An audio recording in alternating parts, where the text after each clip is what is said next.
Le jour où ma petite fille m'a dit que les vieux ne devraient pas prendre de place, j'ai enfin compris que j'avais passé 65 ans à disparaître pour que les autres puissent briller. Abonnez-vous s'il vous plaît, car cette histoire va vous faire réfléchir sur la valeur que nous donnons vraiment à ceux qui nous aiment. Mais laissez-moi commencer 3 mois plus tôt, quand je préparais encore ce qui allait devenir mon dernier Noël en famille. Dans la cuisine de ma maison bourgeoise de Neuilly, mes mains ridées pétrissaient la pâte pour les 13 desserts provençaux que personne ne mangerait vraiment, mais que tout le monde s'attendait à voir sur la table. Comme chaque année depuis 40 ans. L'odeur de la cannelle et des oranges confites flottait dans l'air, mêlée à celle du gigot qui mijotait lentement dans le four. 6 heures de préparation pour un repas qui serait expédié en 1 heure, ponctué de ces délicieux. Mamie distrait entre 2 messages sur leur téléphone. Je ne me plaignais pas. Enfin, pas à voix haute. Car voyez-vous, j'étais Colette Moreau, la mère parfaite, la grand-mère dévouée, celle sur qui toute la famille pouvait compter. Pendant des décennies, j'avais été leur roc invisible.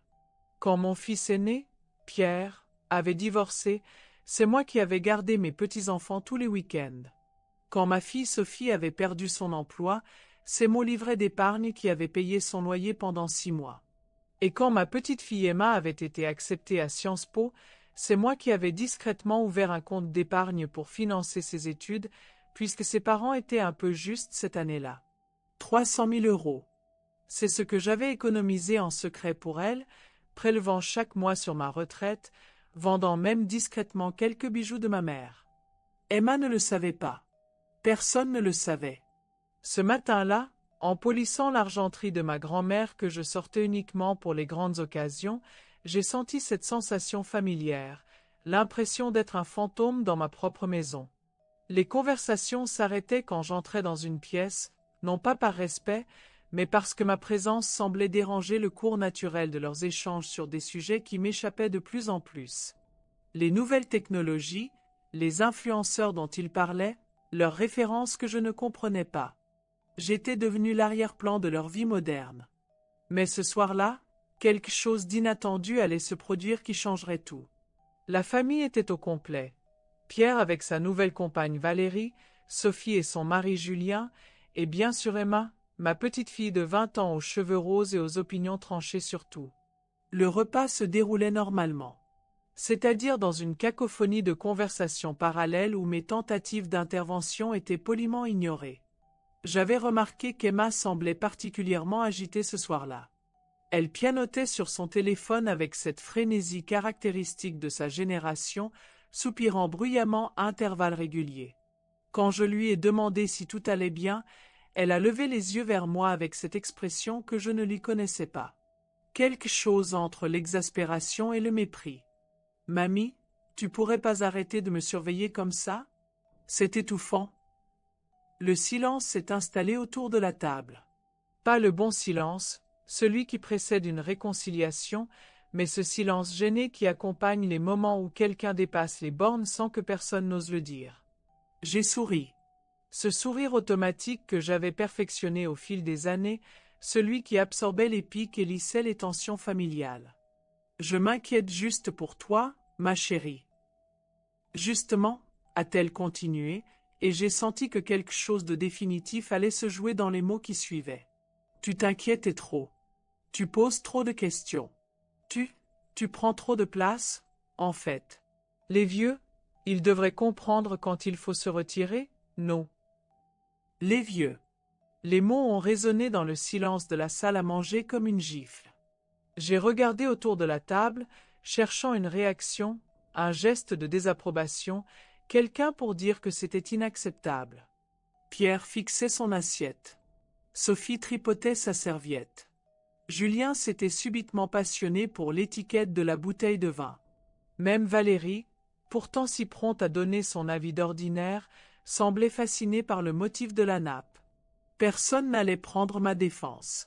Dans ce silence complice, j'ai compris quelque chose qui m'a traversé comme une révélation froide.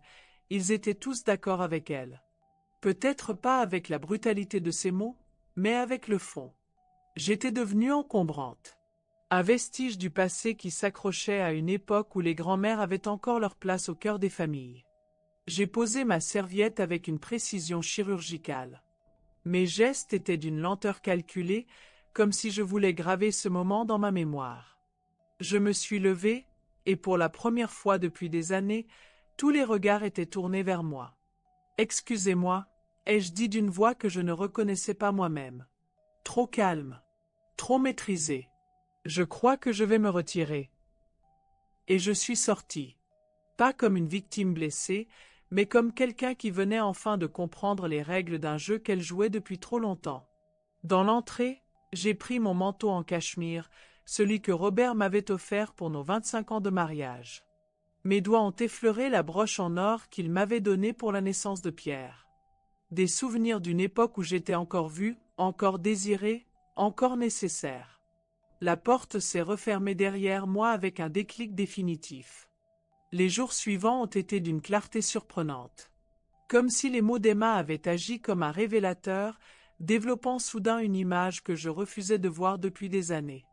J'étais seule dans ma grande maison, mais pour la première fois depuis longtemps, cette solitude ne me pesait pas. Elle m'appartenait. J'ai commencé par les cadeaux de Noël. Tous ces présents soigneusement choisis, emballés avec amour, qui attendaient sous le sapin. Le dernier sac à main Longchamp pour Sophie, la montre connectée pour Pierre, les AirPods pour Emma. Retour à l'expéditeur. Remboursement intégral. Puis j'ai appelé ma banquière. Marie-Claire Dubois, une femme compétente qui gérait mes finances depuis 15 ans et qui avait assisté silencieusement à mes versements mensuels sur le compte d'Emma. Madame Moreau, que puis-je faire pour vous? Je souhaite fermer le compte épargne au nom d'Emma Moreau et transférer les fonds vers mon compte courant. Un silence. Marie-Claire connaissait l'histoire de ce compte, elle avait été témoin de ma générosité discrète. Vous êtes sûr? C'est une somme importante. Tout à fait sûr. 3 jours plus tard, les 300 000 € étaient de retour sur mon compte principal. Cette somme qui représentait des années d'économie, de privation silencieuse, de bijoux vendus en cachette. Cette somme qui devait assurer l'avenir d'Emma était redevenue mienne. Mais ce n'était que le début. Car voyez-vous, 40 années de vie de famille m'avaient appris une chose, la vraie générosité ne consiste pas à donner sans limite, mais à donner là où c'est apprécié. Et j'avais enfin trouvé où ma générosité serait la bienvenue. L'Association française des femmes chefs d'entreprise. Médecins sans frontières. La Fondation de France pour l'aide aux femmes isolées. Des organismes qui savaient dire merci, qui envoyaient des reçus détaillés expliquant comment l'argent était utilisé, qui ne considéraient pas mes dons comme des dus. J'ai donné 50 000 € à chaque organisation. 50 000 € qui auraient financé une année d'études d'Emma, transformée en bourse pour de jeunes femmes qui sauraient, elles, reconnaître la valeur d'une main tendue. Le reste, je l'ai gardé pour moi. Pour la première fois depuis des décennies. Dans le silence de ma maison bourgeoise, j'ai redécouvert des plaisirs oubliés. La lecture sans interruption. Les après-midi entiers passés dans mon jardin, sans téléphone qui sonne pour me demander un service. Les repas pris à l'heure qui me convenait, composés uniquement de ce que j'aimais. J'ai aussi commencé à écrire. Mes mémoires, mais pas seulement. Des lettres à Robert, mon mari décédé depuis 8 ans, lui racontant cette révolution silencieuse. Des nouvelles inspirées de ma vie, où les femmes de mon âge n'étaient plus des faire-valoir mais des héroïnes.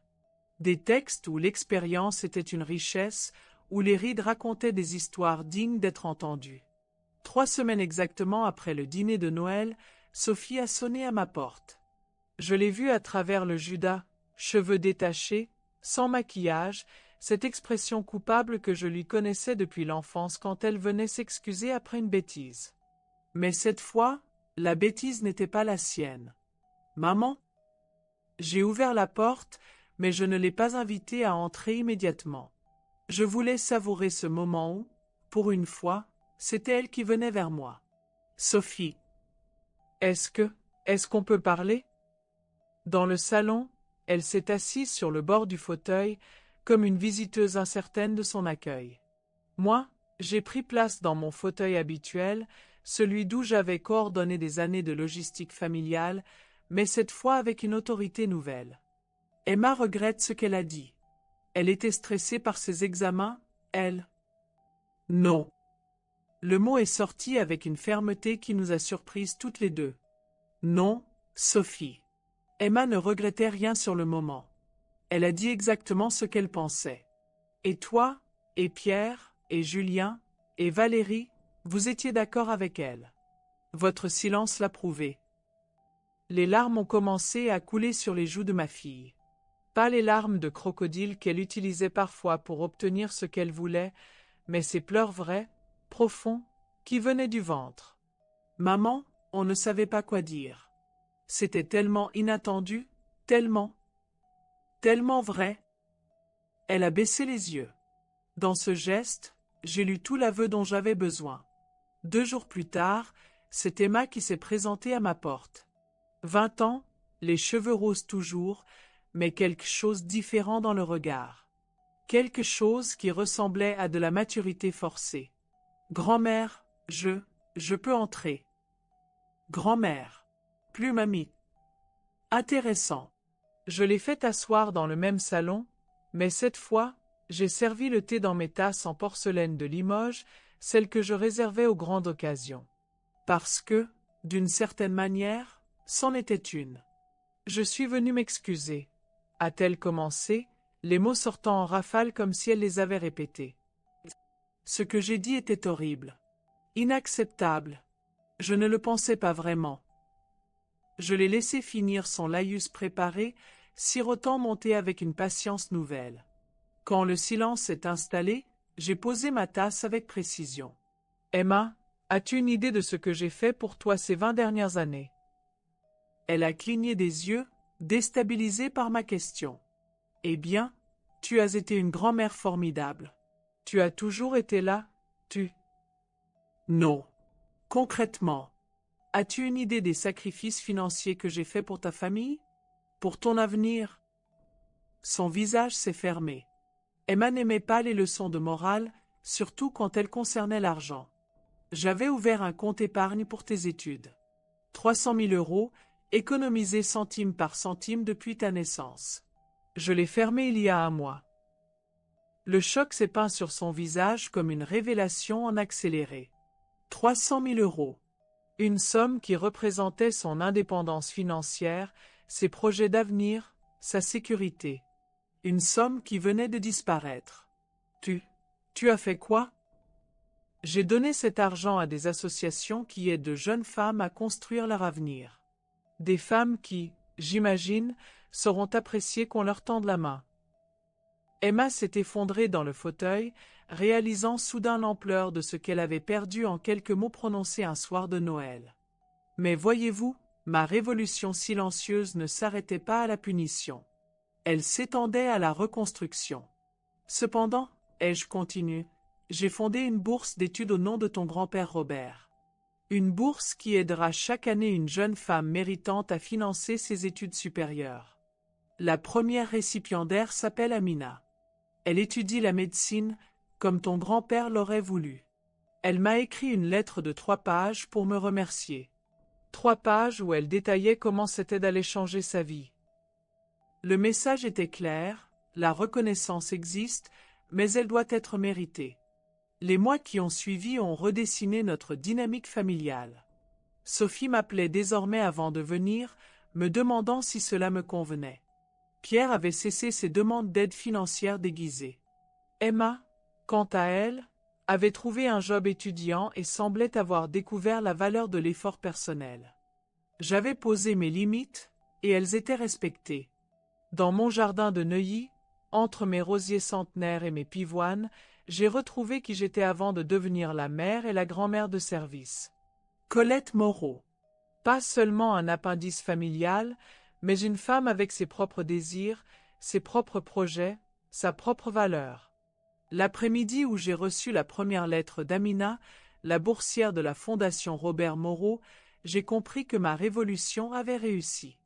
Cette jeune femme de 22 ans, fille d'immigrés marocains, me racontait comment elle étudiait le soir après ses journées de cours, comment elle économisait chaque euro, comment ma bourse lui permettait enfin de se concentrer sur ses études sans travailler 3 jobs en parallèle. Madame Moreau, écrivait-elle, vous ne pouvez pas imaginer ce que votre générosité représente pour moi. Non seulement financièrement, mais symboliquement. Quelqu'un croit en moi, quelqu'un d'invisible qui attend rien en retour. C'est le plus beau cadeau qu'on puisse recevoir. Quelqu'un d'invisible qui n'attend rien en retour. Ces mots ont résonné en moi comme une révélation. C'était exactement cela que j'avais été pendant des décennies pour ma famille, invisible, ne demandant rien en retour. Mais la différence, c'est qu'Amina voyait cette générosité, la nommait, la remerciait. Elle transformait mon invisibilité en cadeau conscient. Ce soir-là, dans mon salon silencieux, j'ai compris que ma révolution était complète. Je n'avais pas détruit ma famille par vengeance. Je l'avais reconstruite sur des bases plus saines, où l'amour se donne librement mais ne se gaspille pas dans l'ingratitude. Emma continue de venir me voir, mais désormais, elle pose des questions sur ma vie à moi. Elle s'intéresse à mes mémoires, à mes histoires d'avant sa naissance. Elle a même demandé à lire mes lettres à son grand-père. Sophie m'invite au restaurant, insiste pour payer l'addition. Pierre m'a offert des fleurs pour mon anniversaire, accompagné d'un mot écrit à la main où il reconnaissait enfin tout ce que j'avais fait pour eux.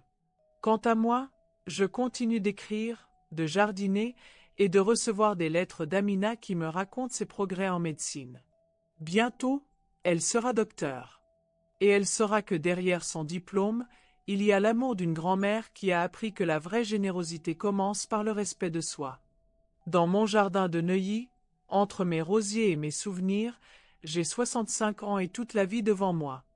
Une vie où je ne disparais plus pour que les autres brillent, mais où je choisis à qui j'offre ma lumière. Et c'est exactement comme cela que les choses doivent être.